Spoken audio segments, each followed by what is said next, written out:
Crespo toma decisão que deixa a torcida do São Paulo maluca. Vamos falar sobre isso? Tem jogador aí perto de voltar aí para reforçar o São Paulo. Finalmente, né? Só jogador se machuca, mas tem gente voltando aí também. Vamos falar sobre isso e várias outras notícias do São Paulo. Belezinha, meu parceiro? O negócio é o seguinte, rapaziada. Comentamos ontem, né, que os últimos detalhes aí da venda do Lucas Ferreira foi acertado ontem, na quarta-feira, e realmente, e ontem mesmo, na quarta-feira, ele já viajou, já foi embora, se despediu lá, né, cara, dos jogadores, né, dos funcionários de Cotia, também na Barra Funda, e ontem, né, ele foi embora, tá bom? Olha aí, o atacante Lucas Ferreira viajou na noite desta quarta-feira para a Europa, né, ele vai para a Holanda, depois para a Polônia, depois que ele vai para se apresentar, né, o Shakhtar Donetsk, né, ele vai para a Holanda para se encontrar com o staff dele, né, que está na Holanda, a informação do GE, tá? Ele viajou ontem, tá, na quarta-feira, para a Europa, para realizar exames aí no Shakhtar Donetsk, tá? E quando ele estava indo embora no aeroporto, né, ele estava lá com a família dele, né, indo embora, e antes dele partir, né, ele deu uma entrevista lá, uma entrevista rápida, respondeu algumas perguntas ali de alguns repórteres que estavam lá, e tá aí, ó. O Lucas Ferreira fez questão de agradecer pela oportunidade que teve no São Paulo e expressou a sua vontade de um dia voltar a vestir a camisa do São Paulo, abre aspas para ele.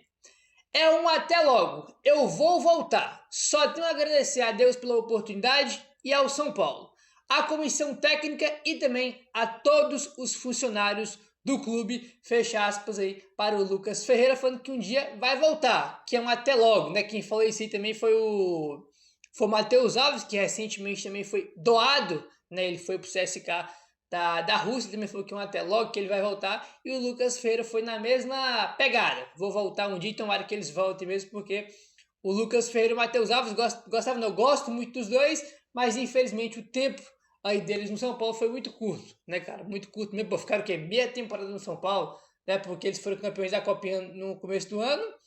Aí no Paulistão nem jogaram, né? Começaram a ganhar algumas oportunidades aí no Brasileiro, né? Brasileiro, Libertadores. E nas fases mais importantes eles nem jogaram, no caso, né? Que é as oitavas das duas Copas, né? Então os moleques ficaram aí, acho que se for olhar o número de jogos, até menos do que uma meia temporada eles aí jogaram no São Paulo e infelizmente já foram aí embora. Nem deu tempo, né, da gente ver muito aí dos garotos no São Paulo, né? O atacante que foi contratado em 2021 para integrar a base destacou a importância de Cotia na sua formação como atleta. Ele falou o seguinte, abre aspas, Cotia para mim foi tudo. Agradecer à comissão técnica, o Alan Barcelos, o Meta e até os funcionários. Só tenho a agradecer a eles a minha gratidão ao pessoal de Cotia, fecha aspas aí para o Lucas Ferreira, né? Então é isso, infelizmente ele foi embora, aí, né, 10 milhões de euros, 8 fica com o São Paulo, porque o São Paulo só tem 80% dos direitos do Lucas Ferreira, então, né, já comentei sobre isso, boa sorte pro moleque aí, né, que ele tenha muito sucesso na Europa, que um dia ele possa voltar aí para vestir novamente a camisa do São Paulo, belezinha? O São Paulo que empatou na terça-feira contra o Atlético Nacional e aquele empate, né, sofrido, porque olha, vou te contar, passamos por um fio de não perder aquele jogo e com esse empate na ida contra o Atlético Nacional, o São Paulo atingiu a marca de 16 jogos sem perder na Libertadores, né? São 9 vitórias e 7 empates. A última derrota do São Paulo na Libertadores foi na estreia da Libertadores do ano passado, 2024, quando a gente perde pro Tadieres fora de casa por 2-1. Entendeu? De lá para cá foram 16 jogos e com 9 vitórias e 7 empates. Então tem muito tempo que o São Paulo não sabe o que é perder um jogo de Libertadores. Ontem foi por muito pouco, ontem na terça foi por muito pouco, é verdade, mas o São Paulo conseguiu trazer empate aí muito importante. Desses 16 jogos aqui, a grande maioria é com o Zubeldia. Teve um que foi com o Carpini, que foi São Paulo 2-0 no Cobressal, na edição da Libertadores do ano passado, né? Era o Carpini nesse jogo contra o Cobressal. E esse agora com o Crespo, né? O resto é tudo com o Zubeldia, aí, né? Quando ele era técnico da equipe do São Paulo, né? Enfim, esperamos aí que essa sequência invicta se estenda aí por muito tempo. Ah, Gabriel, foi eliminado pro Botafogo ano passado, foi eliminado pro Botafogo nos pênaltis, né? Então, quando você perde nos pênaltis, né, o que conta no final ali, né, o resultado do jogo, é o resultado do tempo normal, né? Então foi 0-0 no Newton Santos ano passado e o 1-1 no Morumbi. O que conta são 2 empates. Derrota por pênaltis não conta. Na verdade, o pênalti não conta para nada, né? Só conta mesmo no final para classificação ou eliminação. Por exemplo, o Botafogo foi ganhando nos pênaltis, mas não conta como uma derrota no resultado final. Os gols que os jogadores fazem no pênalti também não conta, né? Então, o que conta é o resultado dos 90 minutos e isso deixa o São Paulo aí com invencibilidade de 16 jogos, tá bom? Aí o próximo jogo agora, né, da Libertadores é na volta aí na terça-feira que vem no Morumbi. E o PVC que estava comentando o jogo na Paramount, né, ele tá, né, falando sobre essa decisão do São Paulo na semana que vem e falando sobre a importância que o São Paulo tem jogando no Morumbi, que o São Paulo é muito, muito forte, tá? No All Sport, o PVC falou o seguinte, abre aspas, o Morumbi é temido na América do Sul. Você anda pela América do Sul, Argentina, Uruguai, Colômbia e dizem que é difícil jogar no Morumbi. A América do Sul olha para o Morumbi com respeito, fecha aspas, para o PVC, falando sobre a importância e que o Morumbi é um estádio temido na América do Sul. Isso é uma coisa óbvia por motivos óbvios. A gente está falando isso aqui porque, né, até porque o PVC ele é palmeirense. Ele é um jornalista, mas ele é palmeirense, né, declarado. E isso aqui ele falou uma coisa óbvia, porque o São Paulo é um tricampeão da Libertadores, é um dos times mais tradicionais da competição. Do Brasil é o mais tradicional, até porque ninguém ligava para a porra da Libertadores antes do São Paulo ganhar. É quando o São Paulo ganha, irmão, muda tudo, né? Isso não é o que eu tô falando, tá na história. E se você for pegar o aproveitamento do São Paulo na Libertadores jogando no Morumbi é muito alto. Eu não tenho aqui o número agora, mas a última vez que eu vi estava quase 80%, estava 70% alguma coisa, né, 70 e poucos por cento de aproveitamento do São Paulo jogando em casa. São Paulo tem números absurdos, muito bons jogando em casa na Libertadores, além da tradição de ser tricampeão. Então, isso que o PVC fala é verdade. O Morumbi ele é temido, né? Na América do Sul, os times, né, as torcidas têm respeito pelo Morumbi por motivos óbvios, né? A história, a tradição tá aí, né? E isso é um tipo de coisa que não dá para tirar. Entendeu? Não dá para tirar, então essa fala do PVC é muito interessante e espero que tudo isso, né, cara, né, sobre o Morumbi ser temido, os adversários terem respeito, que isso, né, cara, se traduza dentro de campo com os jogadores entendendo a importância do jogo e consigam fazer um grande jogo aí e classificar o São Paulo na semana que vem, porque tem que classificar na semana que vem. Vai ser um jogo duro, entendeu? O jogo difícil, o time dos caras é muito forte fisicamente, tem bons jogadores individualmente, então vai ser um jogo bem duro, um jogo pegado, entendeu?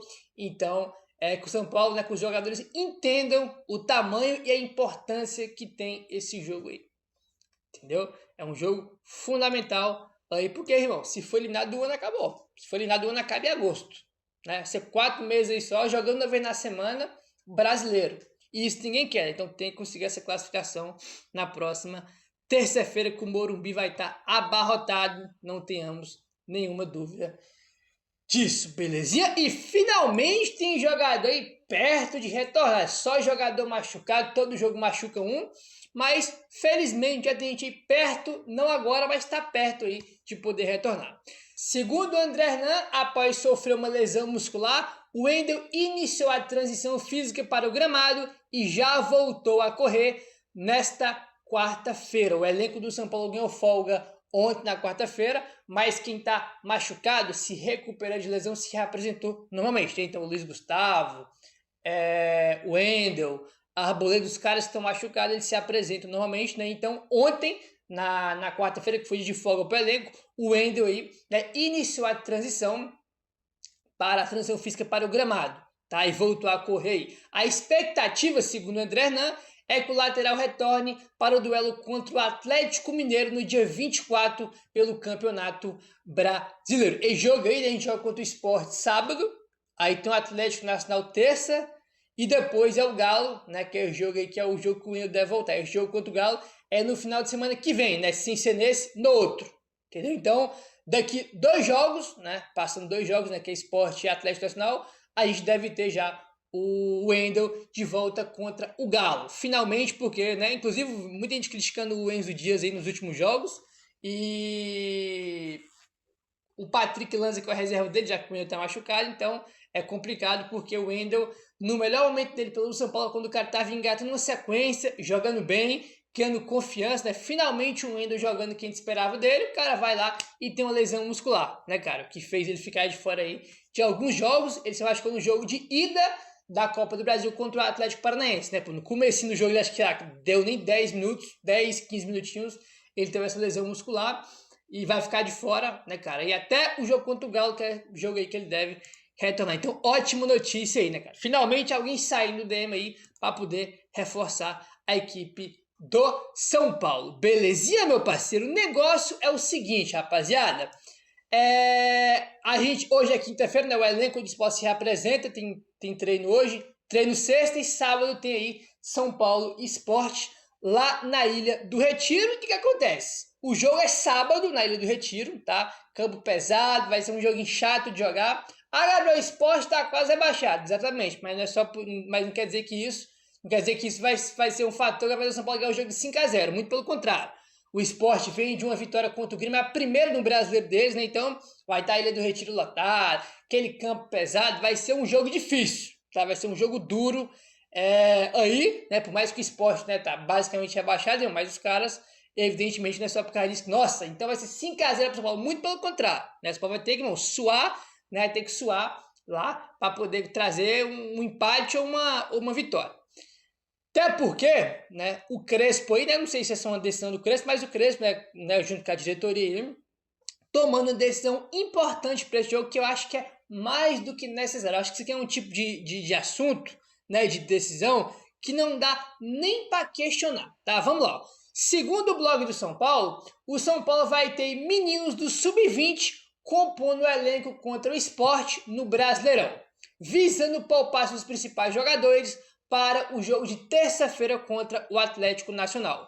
O cansaço e o desgaste de jogos sequenciais é preocupante. Ao blog completo aqui, vai ter um time do São Paulo contra o Sport muito diferente, tá? Vai ter um time bem modificado aí, e de 4 a 6 jogadores já foram aí chamados, né? Aí, porque vão ser relacionados para o jogo contra o Sport. 4 a 6 jogadores do Sub-20, né, já foram chamados aí, porque eles vão viajar para Recife pro jogo contra o Sport. Aí se vai jogar de titular, de reserva, aí já é com o Crespo, não é comigo, tá? Informação é essa, vai ter um time aí bem modificado, e o Crespo já chamou 4, 5, 6 jogadores aí do Sub-20, né, para ir pro banco contra o Sport. Aí vamos ver, né, se o Crespo vai dar oportunidade para alguém já de titular, né, se vai deixar no banco. O fato é, os principais jogadores vão ser poupados, visando o jogo de terça-feira, e vai ter um time aí diferente, com garotos aí também do Sub-20 sendo relacionado, e é algo que, assim, acho super necessário, é isso que tem que fazer e acabou, tá?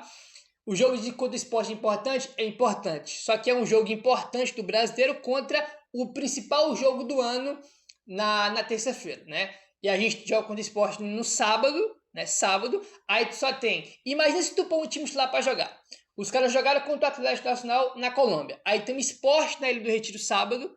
Aí tem domingo, segunda e terça já é o jogo contra o Atlético. Não tem a menor condição de tu botar o time titular, né, cara, que vai jogar contra o Atlético. Não dá pra botar esse mesmo time contra o Sport. Não tem condição alguma, entendeu? Até porque esse jogo contra o Atlético Nacional, além de ser o jogo do ano, o jogo da vida, né, tem que tratar de jeito que é o principal jogo do ano. Pra gente vencer esse jogo e se classificar, irmão, eu já comentei com vocês no outro vídeo, o Atlético Nacional é um time muito intenso, um time muito rápido, um time muito forte. O que significa isso? Que a gente vai ter que ter muita energia, vai ter que igualar na intensidade, na vontade, é um jogo de dividida, entendeu? E a gente tem que ter um time, irmão, com saúde para o jogo contra o Atlético. Um time forte fisicamente, com saúde, com energia, com muita intensidade para a gente conseguir passar, entendeu? Porque se não tiver isso aí, irmão, olha, vai ser muito complicado aí, então acho que não dá nem para discutir essa decisão aqui, né, cara, de colocar aí vou botar o time reserva barra alguns da base para jogar contra o Sport. Essa que é essa decisão aí do Crespo, mais do que certa, e eu concordo 100%, não tem um A para questionar, um A, né? A questão que me preocupa é a zaga, porque, por exemplo, no ataque, tu tem o Dineno, tu tem o Tapia, aí dos dois volantes, tu tem o Pablo Maia e o Luan, que são reserva, tu tem o Patrick Lanz na esquerda, tu tem o Mike, entendeu? O meia, né? Aí é o Alisson Rodriguinho, né? Quem for começando no banco contra o Atlético Nacional pode ser titular contra o Sport. A questão é a zaga, por exemplo. Né? Só tem 3 zagueiros, não tem reserva, entendeu? O que ele vai fazer? Vai botar os 3 zagueiros lá? Vai botar a linha de 4 improvisando? Então a minha dúvida mesmo só é pra zaga. O resto dá pra pôr, como eu falei, né? Pablo Maia, Luan, Tapia, Mike, né? As outras posições dá aí pro Crespo revezar, né? Colocar alguns jogadores para começar ali. A questão é mais zaga, porque eu tenho uma grande dúvida, né? O Negruti, a informação que tinha que sair foi com o Negruti, né? O Negruti, o Pablo Maia e o Patrick Lanza vinha treinando na zaga, né? Para ser zagueiro aí, entendeu? Mas o Patrick Lanza vai ser o lateral, né? Porque só tem ele, porque o Enzo Dias não vai jogar. Então, tipo assim, não sei em questão da zaga, porque é a dúvida mesmo. A não ser que eles puxem alguém da base, vai pôr a zaga toda da base. Também não sei se vai ser assim, né? Então, a grande dúvida mesmo que eu tenho é a zaga. As outras posições, o São Paulo tem jogadores aí para poder colocar, né? Se a diretoria horrível até agora não trouxe zagueiro, não tem zagueiro. Meu querido, se inscreve no canal, deixa o like, valeu, tamo junto e saudações tricolores.